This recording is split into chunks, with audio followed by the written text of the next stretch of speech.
Voilà, poulet riche. Boutique bijoux d'or, Mossi, Elengi. Boutique bijoux d'or, Mossi, Elengi. Voilà, poulet riche. Boutique bijoux d'or, Mossi, Elengi. Bonsoir, bonjour, na mutunyo so ya koza occasion ya kolanda émission ya Mama Bijou na mokolo ya lelo. Mama Bijou do akande na lobaka chaque vendredi bokene musika te bozala toujours na bidor TV pona koyeba eloko nini Mama Bijou do akomemela bino. Lelo na memeli bino thème na biso eza vraiment capital parce que eza na bandeko mingi basufraka na likambo o Mama Bijou do alingi aloba. Bino moko bomoni titre na biso ya lelo, thème na biso ya lelo ezali business avec la famille africaine. Donc, eza vraiment motuya ndeko moko ya mwasi avandi na mboka ya Belgique. Abengi ga lobi Mama Bijou d'or talanga la kutana na boye na kutana na boye na kutana na boye. Ezala aka ndenge nini? Comment ba faire na yo air moko ndenge to monaka e marchaka. Point d'interrogation, biso tout okutana na ba même catastrophe voilà. Biso tout okutana na ba problème oyo ndeko nanga akutana nango ngape na kutana nango. Mama Bijou d'or lelo na ye ko betela bino lisolo o nazo beta ezali ya ndeko nanga ya mwasi avandi na mboka ya Belgique. Abengi ngabi Mama Bijou beta lisolo nanga poni ko kopesa bandeko mususu mayele pona bandeko mususu ba oh non basala ba erreur a bongo te bakoka kozwa mayele avant basala ta mususu likambo oyo ngana sala. Mama Bijou d'or kande na lobaka ngana za Bijou d'or na beta masolo ezaka chaque vendredi naza ko inviter yo ndeko ozolandanga soza ya posa Mama Bijou d'or abeta lisolo na yo contacter nga pesa nga lisolo na yo na ko beta ka ndenge yo kolinga sauf que Mama Bijou d'or abeta basolo o eza ya ba polémique te. Mama Bijou d'or na sala makambo mele na sala ka émission na ya ba answer. Mama Bijou na zana émission na ngato sambela elongo e kamba mina ndeko la biso ya mwasi na kombo ya Mama Béatrice o avandi na Allemagne na mboka ya Zindorf. Mama Bijou d'or na lambaka na laksa ba recette ba mindele ya batu mwindu. Mama Bijou d'or sala ba publicité nazo sala bino publicité na sala bino publicité promotion ya maison de passage na biso eza na Matonge na Irebu A37. Mama Bijou d'or na sala bino promotion ya voiture à location na biso eza na Congo. Mutuyo soto zo kende Congo oza ya besoin tamso ya voiture à location contacter biso na numéro o komona na suka wana. Zwa contact na Mama Bijou, zwa voiture na location, voiture na biso ezalaka accompagné na chauffeur. Donc toko solo la maison de passage na biso bota ba publicité nango. Maison de passage na biso eza ba chambre ya modèle na modèle, to ça na appartement ezaka ka appartement ya pamba, ezaka na toilette, TV, moi frigo. Donc climatiseur na yo, moi cafetière na yo, to ça pe na appartement o ezali na cuisine na kati. Yango ndeko ozo talanga kokende te zala vraiment wana ti na suka so oza bezo okende Congo ozata msu ozo lukata msu place ya kolala tala ba publicité na biso contacter Mama Bijou d'or eza vraiment na bon prix ozala jamais d'ici maison de passage na biso na Matonge eza na kati nango eza na boutique na kati kala mingi pete na batu nyonso to okende ta msu kin na ba fin décembre ba omona penza ke 8 to silisi na to silisi restaurant na biso et ozana restaurant na kati donc eza déjà na boutique na kati to sali bongo parce que lala ki wana oyoki mwa nzala okoki ko be okoki ka ko luka mutu mo na kati wana sali le bloka kolia olie okoki pe kaka oza oyambi bapaya na yo oza bezo tamsolia mwa kamundele obima na wande yo ya appartement te okolia na yo eza nango vraiment restaurant ya grave te to za capacité à moins 30 personnes. Oza bezo sala tamso fête anniversaire oza bezo tamso sala ba réunion na yo contacter biso zwa place na yo na maison de passage na biso eza na Matonge na Irebu A37 ndenge moko pe kaka na boutique na biso to sala ngo vraiment pona ko faciliter bato bazo vendre na kati pourquoi pas mutu peso wo uti na libanda oza bezo tamso somba biloko ya original biloko ya photo contacter biso zwa numéro wana benga to pesa o numéro ya gira ba okotisa na kati ya boutique o somba biloko ndenge olingi tozongi sikoyo na lisolo na biso ndeko na biso ya mwasi alobi Mama Bijou ngai naza vraiment femme d'affaires affaire nanga la banda na Congo mais depuis na ya na Europe na koka kosala ba faire te parce que nga musika ba faire musika eza kosimba te Maman Bijou na ebité ndenge nini nakoki kosala nakomi vraiment déçu. Maman Bijou nga nazalaki na nakoki kobenga yango société parce que ezalaki déjà soki na 10 personnes parce que eloko nyonso surtout déjà ce possible komi D eza déjà société. Abi nazalaki na société na nga ezalaki déjà nazalaki na moi 10 personnes na ngai. Maman Bijou nasalaki erreur parce que société na nga nasalaki liboso na fungolaki maison ya couture parce que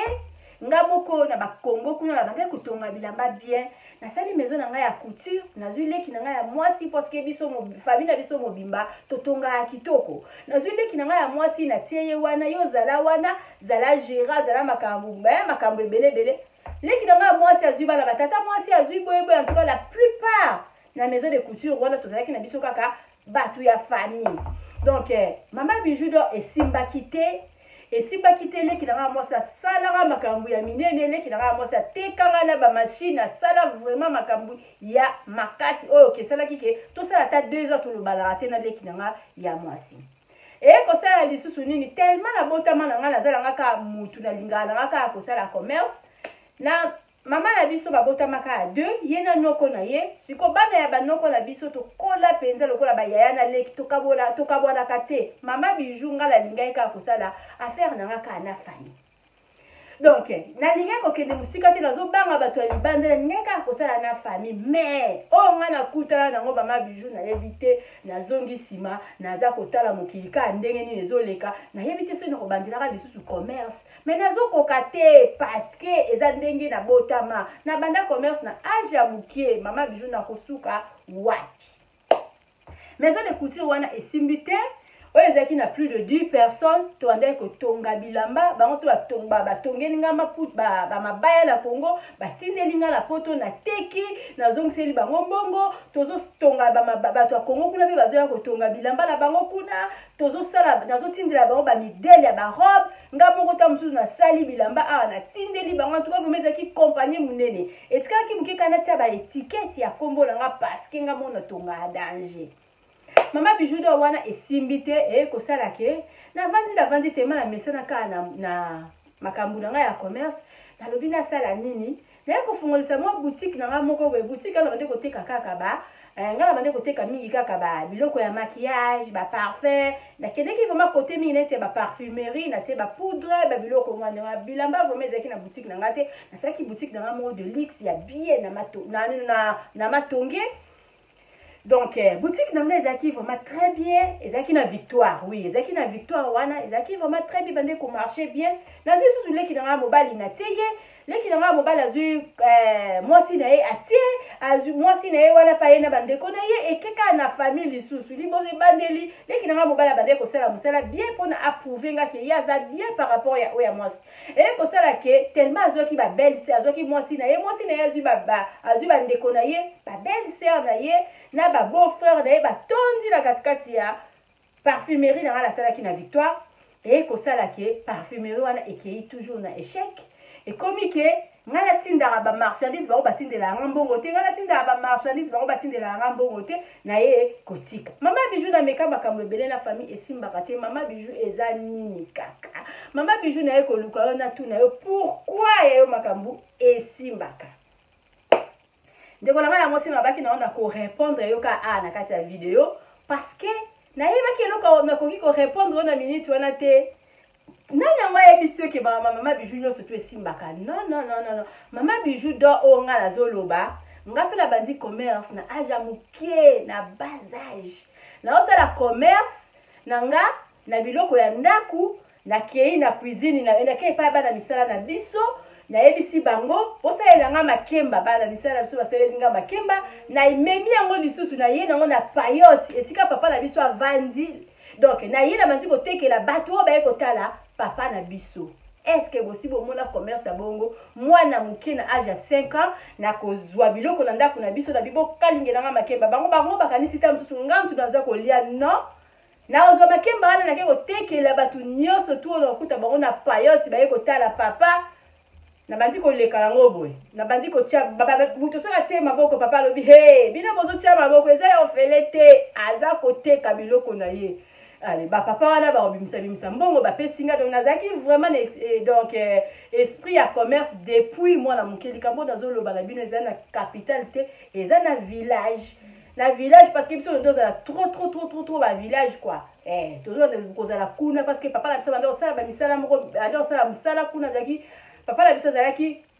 commissaire du peuple honorable au banoma qui est na nord ou bangikuna donc tubale okende kuna trop makambo nazolo beza ya kuna na banda musala na ya commerce mwana muke nazo kende classe nazala na kazi ya koka na nga la frigo wana siko na bakini na okende classe na kazi na nga koka la frigo kazi ya koka vana kende classe na côté 1 2 3 4 5 6 na kei tangu na koyabo melaki bakoka na nga bofuti mbongo so bofuti mbongo te na banzole la papa ko pesa nga mbongo ebele capital ezongi lisusu kaka boy commerce na nga yango wana ti avant na voyager na yeko fungola salon de coiffure na nga muta supporta ki ngai papa na biso na sa mwana mukie salon de coiffure na nga na ebotela ki nga terrain makambo na zolo baba ndeko na nga bakoyeba kota ba makelele kuna donc dans ce ebotela ki nga mo terrain ku tute ndaku penza na bandale botela ki nga yango salon de coiffure na yeko voyager na ye libala na ye na nga poto na tikela ki yango yaya na nga donc na tikeli ya na nga a gérer et simbakite ka nga na yebo bakazia masangete kami parce que zalaki les bandeliers zalaki na fungola zalaki salon de coiffure na moni salon de coiffure et simbite na kena nga la moi genre moi bon friture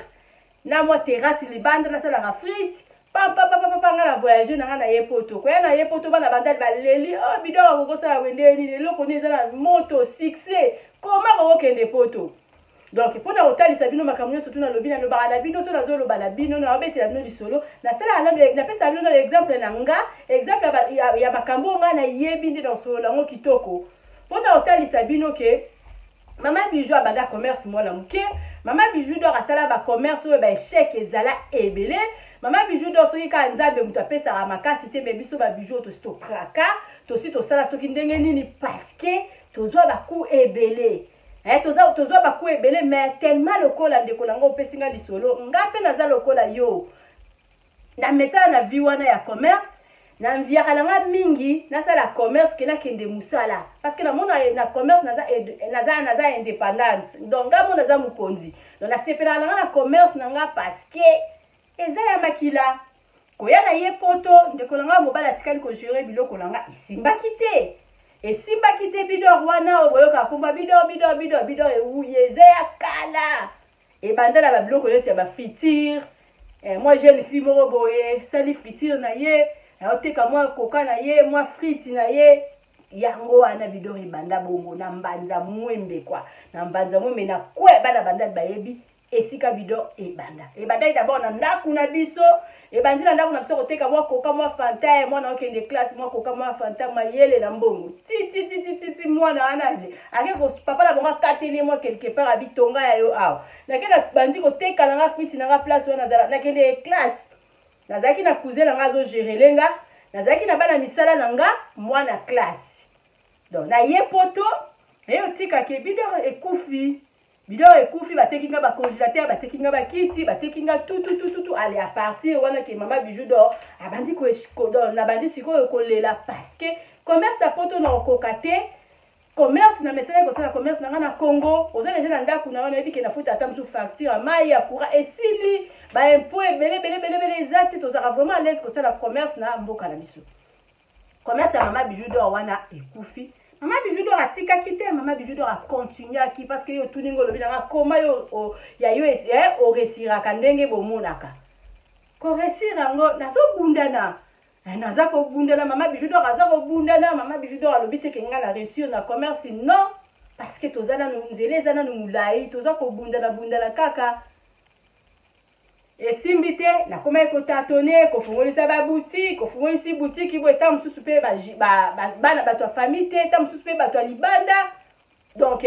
otinda marchandise ekomika ke oteka ka efuta ka ndaku oteki efuti bango efuti maison yozwe lokote ote bango bateki bafuti maison bafuti ndaku na bafuti ndaku bamifuteli yozwe lokote kaka boye moko kutu ale bakomi ko kata bambongo ya garantie tozaka kobunda na kaka bongo. Mama Bijou d'or à lobby commerce surtout ce côté ba membre ya famille na yo en tout cas yebaka ke ezala moins de chance pour na au réussir.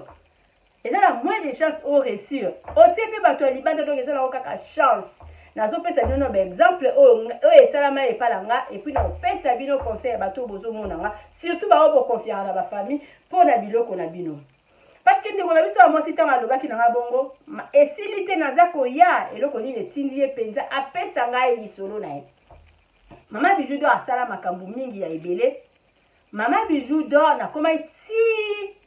tam susuna donc ba descensé tu va benga un esprit de mort otindi bo tam suna marchandise ebele et que tam su bato aboma banoko aboma bazuna bango biloko nyonso tu voiture apambe bimi et comme ozwa tam su chauffeur apusa au cas mon otanga na kotanga membre ya famille na ngango a te pona ko exposer ye ezala membre ya famille to lo ba nini ndeko na yo yaya leki membre ya famille noko aza membre ya famille papa leki aza membre ya famille donc cousin aza membre ya famille ba membre ya famille na ba komi kokene ko kale ba komi kokene ko kale chauffeur libanda avant que chauffeur ya ko pesa tam su mbonga ya versement na ndako ba kangie déjà na coin membre ya famille na mo ko ba yo yebi bijou sika uta engam tuna bota ye engam tuna landa ye engam tuna ya na ye engam tuna leki na ye pesa mbongo. Comment la chauffeur na robanga la chauffeur a pesi bango. Chauffeur mbongo zo kota te tama ba tuna na boteki combien tama tu on a fait comme si on a fait la semaine pour ça la vacances na musika ba yebi so ba lobi ote. Fini bandeka ko toboka chauffeur bandeko sala tembula tama leke pas chauffeur ko tuna chauffeur abi mama Bijou na zo banga bakanga kaka na kwe po na senga ngambongo. Siko mutu kwa avancer ndenge nini. Tokende peta mususu na ba libande ya famille. Et ils aussi maté parce que commerce à musika na commerce mutaza pembe les aka différent. Ndeko la biso a moi si a benginga pona opesa nga lisolo o Pascal Obiki tanga meki ba commerce ils aussi maté azala ki na ndaku na ye asomba ndaku na ye tanga kimi siko bana ya mama na ye akei ko kota sikoyo epa ya bana ya noko na ye azumwa na ya noko na ye moko ya mwasi engagé ye na ndaku wana na sens que ndaku na nga ezana okana locataire soki mibale yo zalaka wana pona kolandela ba locataire wana yo zwela kanga bambongo na ba fin du mois que ne kokozela ngango na banque parce que donc na lembi makamba ba commerce ya ba o ba boutique ya ba boye gérelenga na no mwanda kunanga oyo total ka ndenge nini ekopesa ata pendant 2 ans soki mbongo ekoti mingi na compte ndenge na koya toyebele ko nini tokoki kosala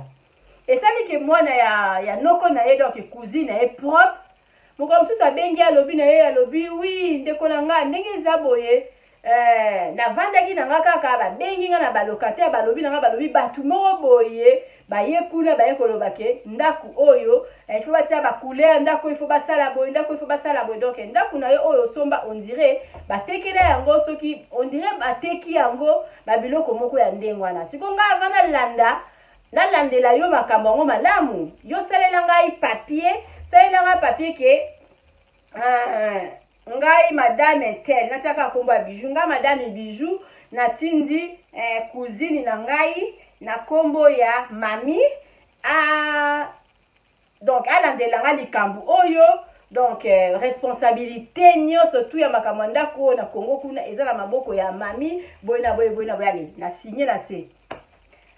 abisa elanga papier moko ya bongo otindela ngai ndeko na biso pe ya mwasi moni abangi alobi oh ndako na sombi mwa ba mikolo ba bambane ebele ndenge nini batu bakoki koya koteka yango mutu ateka yango auti wapi ndeko na biso pe ya mwasi asala papier atindeli cousine na ye wana ayebaki kutu tension ya mabe ya cousine na ye te nzoka cousine na ye abandaki kozela papier wana batindela ye moko ayebaki ndenge nini akoki kolamba papier wana mpona esala ke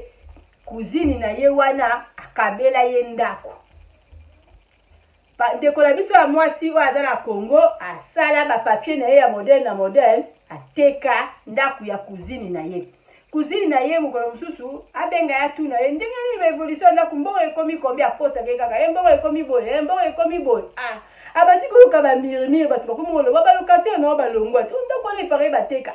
abenga cousine azoloba malamu te asala we cousine azoloba malamu te bino tika na futa ka tike na kende ko landela makamanda kunanga so na moni ezo simba te na teka yango nazonga nanga poto parce que naza na chance te na meka na ba sœur nanga na ba frère nanga esimbi te na ke kota bana noko la biso lisusu la même chose siko nga na kosuka wapi ndeko la biso moi ça sombi bi akei Congo ko sala ki akomi avandaki soki na flat soki place nini lobi la tonga mekika kobenga cousine o naza na Congo ezangai cousine ya kata téléphone cousine ya kanga téléphone libela cousine ya mbaka ete cousine donc ndeko la biso moi si asali 2 jours azozwa cousine etabi non lokola silikela bandeko nanga na silikela mama na biso mais na bima kaka baza bandeko nanga na kende ko expliquer bango likambo avant na kende na ndako nanga parce que nazomona suspect akei pe la famille ya mama et famille na ye mama na yazaki vivante akomi kuna bon bayambie kaka parce que singa famille ate bendani ekezonga nango kaka bayambie kaka na soni na mabeo basala sala ye wana yesi kwa bendana ki babande ko yeba susuma kamuna eta kome ko sala ngona cousine ye wana tango ye bayambie wana ye pa vanzi ya na ye penza pona kwa na ye penza pona malamu te na ye pona ko vérifier makambu ya ndaku nanga parce que nazobenga cousine banda na ye a 2 jours cousine akangeli nga téléphone bana pe ya mama na baba lobi ye pe awa tsaka na ye makolote donc lokola sa somba yo bokoma bino mibale biso tokoma binemi na ye awa tsaka makolote en tout cas toyebi évolution ya ndaku na yo te ko sala ke ayebisi leki na ye moko ya mwasi bon tokende kuna tokomaka sur place na sola na balocataire. Il s'agit de changer gérante mususu na ko changer donc après ça ngaka numéro après ça ngaka carte na nga ya banque na tala bambongo nini eza na kati comme ça na ebandeli na ko sala parce que nazo mona ye lisusu clarté akei na ndaku na ye komi boye atoke afungoli atali ba locataire oyo ya tika ki amoni bilongi yango te atuni bakomba ba locataire wana bali bayebi bango te boyebi bango te bobilo bokoti aka biso tokoti pa meme baba moi tosombi ndako kala mingi te bosombi ndaku epa ya nani abi tosombi ndako epa ya fille tel batangi kombo ya cousine donc ndeko oyo apesinga lisolo bi mama bijou place nazalaki na toki nasengi bango kiti bapesinga kiti donc tovandinga na leki nanga mwasi nga abi pardon boloba malembe makambo nini bozoloba babandi ko expliquer biso ndenge nini likambo yango ezalaki bango basombi ndaku epai ya fi wana cousine ya fi apesinga lisolo fi wana lobi ndaku bapesa ye cadeau epai ya cousine abi mama yeke na mama ngala pesa cousine yo azoloba ezanga auti kosalisa nga papier moko ba parti ya poto na sala papier na signer na tindela yango alobi oui papier oyo salela ye elakisa penza ke oui otekela ndaku biso tosomba ndaku oyo en tout cas toyebi te mama soit courageuse telema kende landa cousine na yo biso tosomba ndaku oyo et puis pe toza bato ya mibeko papa na biso ye moko azali soki magistrat soki nani en tout cas ndaku biso tosombi na voie normale landa cousine na yo donc mwana mwasi apesinga lisolo alobi mama bijou na toki na yebi ndeni na koki kosala te mais nazalaki na choix te foka na telema to ole to zonga na ndo kuleki na mwasi atomboki alobi non biso kutu to sala yo ya minene nga na teka ba machine na yo na sala yo boeme na koki koteka ndaku na yo te ndeko na biso susu ya mobali akotisa akotisaki basemeki na ye na bakambu na ya misala na yo ekufi mais akoki kosala yo likambo oyo asali yo boye te donc ekomi ndongo bana ya noko na bana ya mama bana ya noko na bana ya tata mwasi opesi mbwambwa aboyi donc guerre ekomi akosakana te abi mama bijou d'or donc toluka na luka cousine na ngala moi un mois na kindeki toluka e partout to mona cousine te noko na biso alobi na bana na epete et comme lokola kindoki mama na biso akomi na guerre na leki na ye tokei na kiko kotisa ba demande na bandi ba démarche na ngape na kei na luki pe ba avocat ndenge ezali be makambo ezali na justice na yebite so na kosuka api parce que nazobimisaka mbongo un mois na ngesilaki nazongaki na ngapoto na tikeli leki na nga mobali alandela makambo yango nazwaki bavoka nazwaki mama bijou na lembi na sali commerce esimbi te cousine nanga tekinga ndaku ezaka apo na famille eza ndenge nini eske batu nyonso tu bazala na bafamille ya boye mama bijou yo kuna ndenge nini eza pasi bandeko na nga mama bijou d'or kande titre oyo nga na komi wana nga na ye awa te mpona na kabola bato na bafamille na bango parce que il faut kaka koede makambo yango ezalaka nango kaka chance okoki komeka na mutu ya libanda asali yo mpenza bambala suka oyo semeki na nga jina na Irlande mwasi ya mosi alobaka bambala suka asali yo mpenza bambala suka epuis olapi okoki mpe kozwa mpe mutu ya famille mpe asali yo mpe kaka baventure yango wana avant kaka kokonfie mutu mosala na yo ifo kaka kotuna volonté ya nzambe ifo kaka kosolola na nzambe papa aconduire yo parce que mutu aza kaka mutu surtout na bakongo kuna bato mingi sur 10 moi de 1% et demi ne mutu batikala peut-être honnête 8 et demi wana nyonso tu baza honnête te bato ya kongo baza mabe bazosala biso mabe ya kosakana te mwana nyonso tu ya poto oyo ameka commerce surtout na famille badéception nabeteli bino lisolo ngala tinda 207 bazokale chauffeur na nzela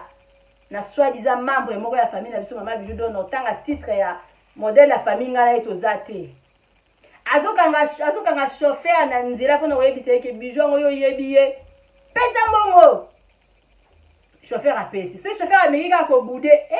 bakobenganga koyebisanga chauffeur wana ifa dongwa natelemaki na victoire namoni bisi na yo na chauffeur mosusu na kati azopesa ntango nga mpe na koyoka na benga chauffeur mama bijou kolanda te mama bijou eza boye sikoyo batie nga na katikati nazoyeba te wapi azoloba maloba ya malamu nani na nani aza mutu malamu naza koyeba te trouble mental ti voiture wa soki nani 207 wana oyo esprit de mort ti ekendeki kobaluka soki place nini ekomi ke ifo koteka yango ekomi épave donc natikala kozwa eloko te douane ya Congo d'abord ezalaka trop cher 207 wana ntango ebimi ya sika ezalaki cher donc nabebisa mpenza mbongo na kofuta nini nazwa ata la moitié te ata un quart nazwa te ekomi fo bateka yango bateka yango so na $200 so na combien $200 yango mpe na mona yango te mama bijou d'or na ozonga lisusu na titre oyo nga na komi tokoma kopréféré bato ya libanda pourquoi parce que moto ya libanda so asali yo makambo ya boyeni okomema ye musika parce que nga bambongo eza pasi mbongo eza facile te nabetela bino asala bino bavideo ebele naloba jamais tovanda ozwaka ata mosusu 1000 omoni ekomi 1050 ezalaka impossible mbongo eza pasi moto ya libanda tokoma kopréféré bango parce que akobanga mwa moke ayebi ke awa so na meki naza pembeni ya prison awa so na meki bapolisi baye kotokanga yango wana tokoma mwa kokima moke na famille tokende mwa libanda mais assurance mpenza mpe ezalaka te parce que nga mama bijou on alobi ya bafamille bato ya libanda mpe basalanga mpe baezalazala ya kosakana te otikali mutu gérance ya boutique okanzaka ye afutaka na ye boutique chaque mois nzoka ye aliaka na ye mbongo wana futa boutique ebien nafuti futa boutique nafuti afutaka te mokolo mosusu kaka obenga kaka propriétaire ya mokolo ndako wana ya boutique esika ezali abi mama bijou d'or awa na mbongo na yo ya garantie otikali kaka ata mosusu na 1 mois po ofutaka lisusu te donc ye tata wana akataka ne kaka bambongo yo ozokanisaka bazofuta boutique nzoka bazoka ye moto yango azofuta ne boutique te ekomi kaka na suka marchandise akati nyonso to ale amema ye moko mpe mutu benda tokutana na bakwe ebele me nzambe apesaka toujours kaka makasi apesaka kaka toujours makasi ndeko na ngai ya mwasi donc oyo nga nakoki koloba na oyo yango oyo eza teke mama bijou d'or aza kaka na wow non toza kaka kobundana tokima mingi bakota ya bafamille parce que tala baku oyo ozwi soki ezalaki ke ta mosusu mwana ya noko na yo te mutu mosusu mbosala ye mabe ya kosaka te malgré akima bandeko na yo wana oyo ya mobali oyo ateka soki biloko soki opesa ya gérer soki boutique abenga soki babelle sœur na ye abenga mwasi na ye basala yo soki ndenge nini soki ezalaki leki na yo te ezalaki membre ya famille na yo te mbokangisa ye nga mama bijou d'or nazoloba nakangisa bato na bamakala eza na mwana moko ya mobali abeta soki 2 ans akima nzela moko na bamwana semi ntango mwana semi akimi ye pa kimi après tant akimi na yebi kazali na ye azo vivre so na bina landa na kozwa na ngai mais na monika ke oui oyo asala ki asa futi yango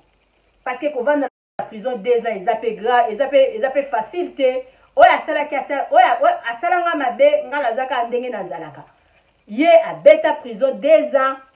abima pe mutu esala ye mutu ekraka ye donc inutile olandela ye parce que asa futa oyo il fallait afuta. Donc, parce que, azaki mutu mususu, so azaki mutu ya même membre de famille, zo luka problème na famille, surtout bala noko banino, bendi guerre na famille. Donc, ya ngwana tokoma rolinga ta mususu, na traité na ngala mutu ya famille, ya mutu ya famille te, parce que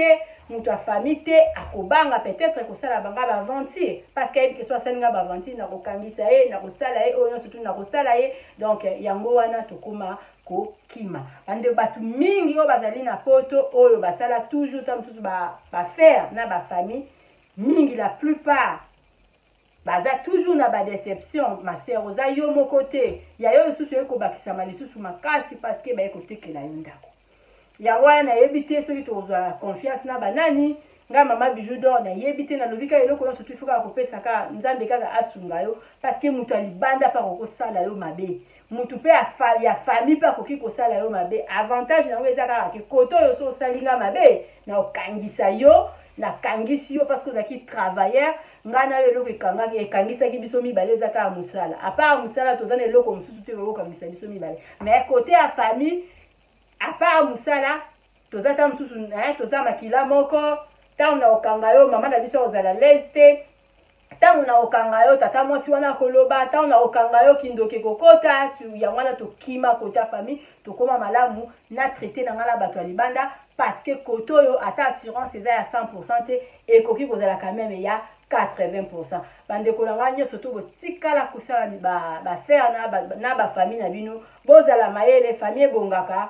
ola kisa ndenge nini akozwa ye moko o pesa ye peut-être ya ye moko asala par rapport à ça les lakayo pour la mingi bo simba ka mutu ndenge mingi ba simba mutu ndenge kononga ya mwasi ya simba mutu ndenge pe mama bijou do akutana na ba problème belé to kende lelo libanda parce que to mona ki na katikati ya famille toza ko baluka ka ata mususu na rond-point to baluka ka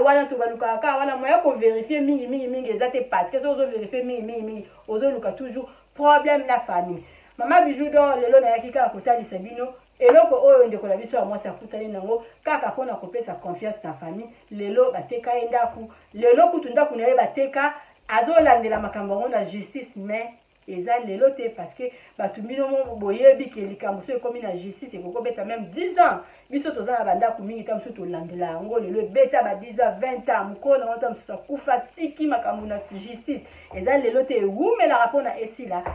zalaka ka makasi nzambe asunga un jour o récupérer ndaku na yo parce que oza ba mikanda na yo malgré leki na bandaki malgré ndeko na yo ya mwasi cousine wa bandeko za toujours na ba photocopie po na au cas où ba contrôle à la kisaka mais eloko na yo ezali ya yo nzambe ya juste akozongisela yo eloko na yo za na motema ya kokita kolemba pe ba faire na yo te parce que eza eloko moko tobota nango na pesi bino ba exemple nanga na banda ba commerce na ba âge ya ba 5 ans nazo ebelo na osala te biloko ndaku nazo teka bo pianga mbongo donc c'est comme ça parce que ezalaki déjà na makila eloko ezongisaka biso mwasi meza pe kaka musika eza kaka musika parce que nde baloba ya biso ba commerce ba malewa ba nini wana osala commerce ya malewa yo ozaka musika lelo ba biso biloko poli tant que polaki nango te ba osomba biloko ba karton makayabu ndenge ba okata yo zate mais soko za sur place oko vérifier biloko na yo malamu par rapport biso toza musika toza toujours na pasi parce que ba misala wana ya ba malewa ba nani to meka mais ozomona kaka ke bango mo bazala kuna baloba efutaka 100% bafuta maka 100% na musala wana ya malewa obimisi $200 ozwa $400 mais biso bato toza musika soko meki kosala musala wana ezalaka toujours na échec osali terrasse abando teka masanga azosomba bakazi ya masanga ye moko atiaka teka eza ya ye osali boye eza ya ye osali boutique akoki okende kosombela kaka bilamba esika moso yaka kotiaka na boutique na yo ya tekaka yo tekaka te eza kaka donc pasi na pasi eza kaka pasi na pasi nzambe kaka asunga nzambe kaka apesaka biso bato ya malamu parce que étoile ya mutu jamais mutu mosu okoki koya kokunda yango donc mutu so abotama na don na ye ata bino boza ko étouffer mais nzamba osala ka makasi a telema mama bijou d'or na lobi biso nyonso tozala toujours na ba échec mais toyebaka ka ndenge nini togera ba biloko na biso et puis ya nzambe eza ya nzambe ata ozozala ka na échec un jour nzambe pa oyokelo mawa lobi ah mwana mwasi oyo asufra tika lelo na pambola ye tika lelo na sepelisa ye na kutisa ye na mutu ya malamu na betela na melelaka mutu mbondo te parce que mutu azaka ya mutu na oyekoloba teke yo ngala azala gera ya malamu ngala mutu azaka ya mutu il faut toujours kozala toujours yo moko mokolo eloko il faut kozala ka toujours sérieux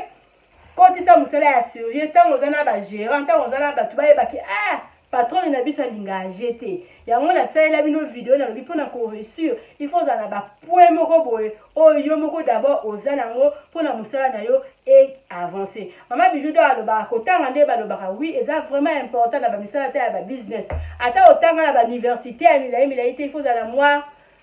mutu il faut ezala il faut yeba ta moi calcul olingi commerce yeba ta calcul po bakosa yo te yo osala commerce oyebi ko calculer te oyebi même pas kokoma oyebi même pas ko calculer comment oko se défendre na ba calcul a minene omoni teke ba kokosa yo zalaka penza wana ovandi penza oui ba calculatrice ezalaka nango kaye na yo ezali ozoko koma eloko nyonso toko tinda ba biloko na ba Congo wana chaque eloko body okomi lipapa okomi nyonso toza kokoma donc ezalaka na oza sérieux na musala na yo yo moko soko lingi musala na yo il faut kokotisa ka ki sérieux soko za na but na yo moko oyo lingi yo moko o limité na ba dépenses o sali ki sérieux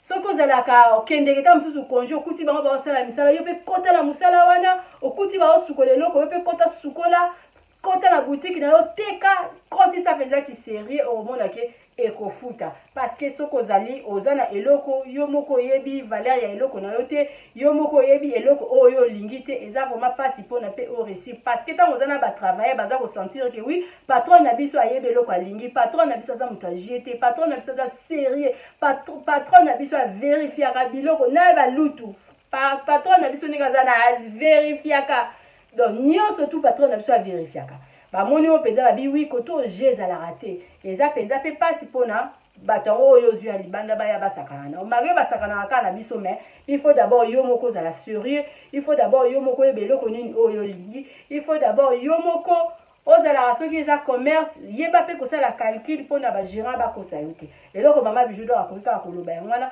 tokanga makana na nzambe eloko nyonso tutokoki kosala il faut toujours kotiaka nzambe liboso parce que on sait jamais nani aza mutu malamu toyebi te parce que motema mutu koyeba te oyo eza na kati donc to biso tomona ka libanda oyo eza na kati moya oyeba ezali te kokuta na gérant malamu eza vraiment facile te eza kaka ke nzambe il faut akutisa yo na mutu ya malamu eza la famille bakoki kosala yo bavanti eza pe mutu ya libanda akoki pe kosala yo bavanti mama bijou do alobi tozala toujours biso soki osalaka commerce na yo zala sérieuse zala sérieux na mosala na yo omona ekotosa ata lelo etosi te après 2 ans 3 ans ekotosa malgré toza musika kosala commerce eza vraiment pas eza difficile mais nga na kosouhaite bato nyonso tu basala commerce en distance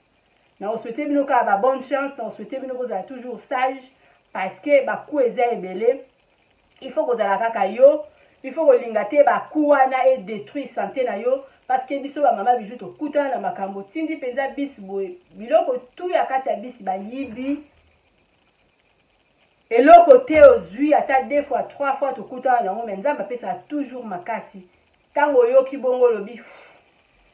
ndenge kaka nazwaki yango ndenge kaka ebungi ndenge mpe kaka na kozwa mosusu eleki nango ekotaka na kati ya nzoto te parce que santé ekoya kobeba mama bijou do alobaka eloko eleki santé eloko eleki bonne santé eza te parce que baku penza tozwaka yango ozwi kuko to obeti yango sikiva changi aleleki nango mutu aotambusa nzaki okufa amoni penza okufi te oza kovivre oza pe kaka kocontinue koto babomi yo akamwa kaka keloko ofungoli sisu boutique mosusu mama Pélagie na Congo la opesa yo mbote mama Pélagie un jour tovandaka quelque part bi atangi kombo bien Jean-Pierre akanisaki bijou penza osala soki ndeni tala oyo bijou asali fois 4 5 oh ya bebisaki donc c'est comme ça ngala lobaka yo bebisi yo kotikala na souffrance makala moto likolo na yo makala ya moto yo melinga biloko makala moto keba nzambe opambola nga fois 3 oyo bebisaki de c'est comme ça naza na confiance nzambe oyo nga nasambelaka mama Bijou d'or nalingi bino mingi leo lisolo na biso esilika bongo mama Bijou d'or ningeka na répondre ndeko la biso yango so avandi na Belgique alobi natanga na kombo na ete atuninga question moko koma ngai awa parce que ya meki commerce na musika eza kosimba ta kuta ye na kuti bateki ye lopango mama Bijou d'or alobi biso nso tokutana na baku mais tozoyebaka ndenge ya kogere baku na biso parce que eloko eleki eza nde santé bozala toujours na Bidor TV bozala jamais desi mama Bijou d'or alobi mutu nyonso tu oyo mo kotika na video na comme par hasard o s'abonner na Bidor TV te naza ko inviter o s'abonner na Bidor TV fina croche na notification pour makambo nyonso tu na bada kotia ekomela kayo na facilité nyonso mama Bijou d'or alobi oza lisolo na yo jar ya ba masolo ya boye olingo tu na tamsusu mwa conseil pesanga na kobeta yango et puis ekopesa yo conseil parce que ndeko o tanga tuna kinga kanisa kika ke ye moko nde mutazwaka baku nga na ebisi yo zala makasi parce que nga na zwa baku au moins ki ya koteka ndako oui bateka penga to ikolobaka bongo parce que ya ese salama nyonso tuna ikoloba ngo na réseaux sociaux te mais tosi tozwa baku ya minene ka modèle oyo zwanga pe na sina zwa baku ya minene mais nazala ka bijou parce que na mona akeloko eleki santé langa ezate donc quand na lobby mutu kokosala nga mabe lelo lobby nga na kopambwa ma ezalo kwa nzeta mbilo kati we puye wana kolo kati ya nzambe za ya nzambe donc yango na kima na mbangu te na loba mbangu nde pema okima mbangu omona okangami pema moyo continuer ezate c'est mieux kotambola malembe parce que tukokoma esala lisolo na yo na obeta penza ka ndenge olingi sauf ya ba polémique mama Bijou d'or akobeta ngote mbote na babone na ngana linga bino mingi parce que bien topesa nga courage ya koya kovanda we kopesa bino conseil mama Bijou d'or alobo ngo pesa famille na yo responsabilité ya eloko na yo avant kopesa ye dans nos responsabilités ya eloko na yo ye moko pe ifazala na oyo ya ye lakisa ye d'abord ndenge nini ya kolona par rapport au lakisi kambala mo yakabuka so lakisi mbala mo yakabuka eza pasi pona yo au réussir parce que ye ayebi na nukolona te comment yo akoki ko faire réussir yo ye na no réussir te eza pasi bokangelo kwana eza vraiment capital lakisa ye ndenge nini balonaka ekozala malamu mingi par rapport ayaka mbala moko bandi kobuka ko confier famille vraiment à 100% te zala mayele ata o confier pe mutu aza ya libanda o aza ndeo ya famille na yo zala mayele yo moko ifo zala sage pona o réussir malgré eza makambu ya nzambe malgré eza ba surprise ya nzambe parce que mutu azaka mutu moya koyeba kati na ye ezali te même la plupart ya batu balemba na bango ba commerce na ya musika baza na bango na raison parce que baku eleki ebele pona kozala toujours lokola mama Bijou ko donc bazosala bakuyo zokende kaka bazosala bakuyo zokende kaka eza facile te parce que nayebisi bino eza don na ngai banda nango depuis mwana moke nakoka akotika yango te malgré pour le moment tosala eloko te parce que tosala eloko te commerce eza pe te tovandi na biso tosala eloko te kaka ndenge wana eza kaka makambo ya nzambe ye moko ayebi mais tobosa tomona ke esimba te tovandi na biso mama Bijou d'or alobi ba publicité ya ndeko na biso ya mwasi wa pesanga mama Bijou alobi mama Bijou d'or selanga mwa ba publicité moto nyonso to akende Congo a contacter yo flat na biso eza na matonge ba publicité yango lingo kende ki contacter Bidor TV na numéro o komona kuna na suka pesa no benga mama Bijou sala réservation na yo okende kovanda na matonge na maison de passage na biso ozala jamais dessus parce que kuna pende ezali wow mama Bijou d'or sala lobi wow c'est que wow do makambu nyonso to malamu eza kuna toza na problème ya courant te to na problème ya mai te ba douche na biso eza ya sika toza ndako na biso eza kitoko contacter biso pour la voiture à location ozala journée de sika la mingi te bomona ba publicité à restaurant toza na boutique kuna aux appels le cola ndeko na ya moi so za besoin tam so pesa na ba publicité na ona sala na rombo ya te ya ka to sala contrat chaque vidéo na na lekisa ba publicité na yo okozala jamais dessus. Donc tokutani vendredi même heure 20h30 bozala toujours la vidéo tili bozala jamais dessus. Merci na batunyo surtout ba soutenanga. Merci na ba boss nyonso sika bozali na linga bino mingi tokutani mbala sima. Bye.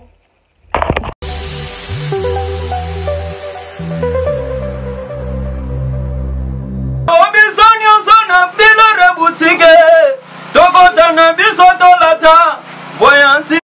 Bogartala, hey, ezali na ndenge na yo mwani balobi tokota lelobi sonyo sana bilare butike tokota na bisoto lata voyansi Bogartala ayezali na ndenge na yo mwani eye na kati ya matonge maison de passage na biso. Maison de passage na biso ya goyo, maison de passage na biso ezana ba climatiseur, ezali climatisé. Maison de passage na biso ezana matonge na Irebu A37. Maison de passage na biso tozana ba appartement où ezali ya 2 chambres, salon, cuisine. Tous les 2 chambres wana ezana ba toilette na kati. Maison de passage na biso tozali na appartement oyo ezali kaka salon, salle de bain, chambre na cuisine. Tozali lisusu na appartement na biso oyo ezali appartement ya pamba lokola chambre na toilette. Toilette na oyo salle de bain na ona kati. Chambre oyo ezali ya pamba oyo ezaka na salle de bain okoyamba bapaya na yo na kati. Chambre oyo ezali chambre salon cuisine, salon ezali ya munene comme kokoyamba bapaya na yo na kati, comme koki koyamba bapaya na yo libanda. Mai na biso ebimaka kitoko. Courant na biso toza na balune ebele. Toza na groupe na biso soki courant ekeyi totie essence na kati ya groupe. Ndako na biso ezali sécurité, ezala sécurité ya makasi. Maison de passage na biso na matonge toza kobengisa bino. Mwana nyonso tu ya poto. Benga numéro oyo ozomona. Réserver place na yo pona ozwa place na yo ya kolala. Na kati ya maison de passage na biso tozali na boutique. Boutique bazoteka ba du verre, bazoteka nyonso tu na kati ya boutique wana. Tozali lisusu na nini voiture autotie na disposition na bino batu bozoya na kati ya maison de passage na biso auto bengi yango Bidor. Contactez Bijou d'Or TV. Contactez numéro oyo moni, réservez place na yo. Ozwa place na yo avant parce que ba place na biso mingi eza kozala toujours occupé. Benga avant zwa place na yo. Okozala jamais déçu. Merci. Eye na kati ya matonge maison de passage na biso. Maison de passage na biso ya goyo, maison de passage na biso ezana ba climatiseur, ezali climatisé. Maison de passage na biso ezana matonge na Irebu A37. Maison de passage na biso toza na ba appartement oyo ezali ya 2 chambres, salon, cuisine. Tous les 2 chambres wana ezana ba toilette na kati. Maison de passage na biso tozali na appartement oyo ezali kaka salon, salle de bain,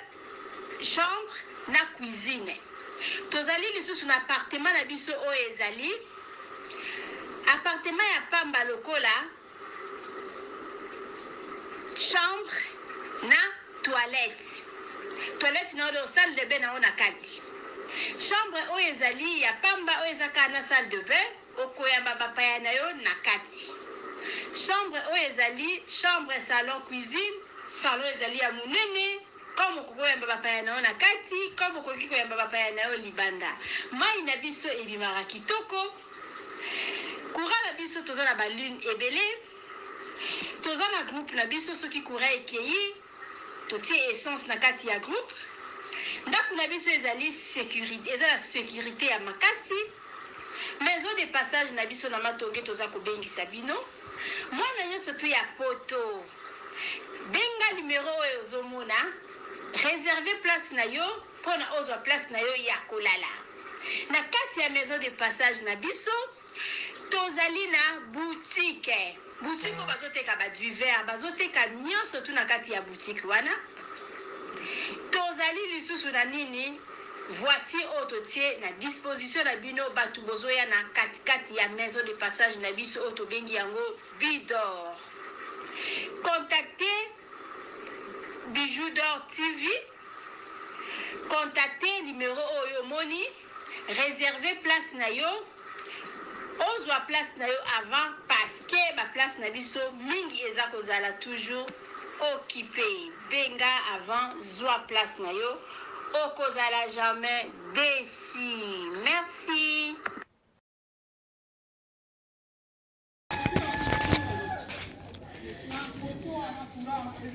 Salut, j'espère que vous allez bien. En fait, c'est plus pour les diasporas. C'est donc qui veulent passer leur séjour ici à Kinshasa. Alors pour tous vos déplacements, il y a une voiture à louer qui est là, marque Hyundai. La voiture elle est confortable, donc climatisée et tout. Donc la voiture répond vraiment aux normes. Alors pour tout contact, veuillez contacter Bidor TV au numéro qui suit, plus 49 17 85 52 23 11. Donc je réponds pour une meilleure compréhension. Plus 49 17 85 52 23 11. Donc la voiture elle est là, marque Hyundai. Donc voilà. Donc ici nous sommes à Kinshasa. Donc pour tous les diasporas, pendant tous vos séjours à Kinshasa, voilà la voiture elle est là pour vos déplacements et tout. Donc partout où vous voulez y aller, la voiture elle est là. Donc vraiment, veuillez contacter Bidor TV et vous ne serez pas déçus. Merci et bye.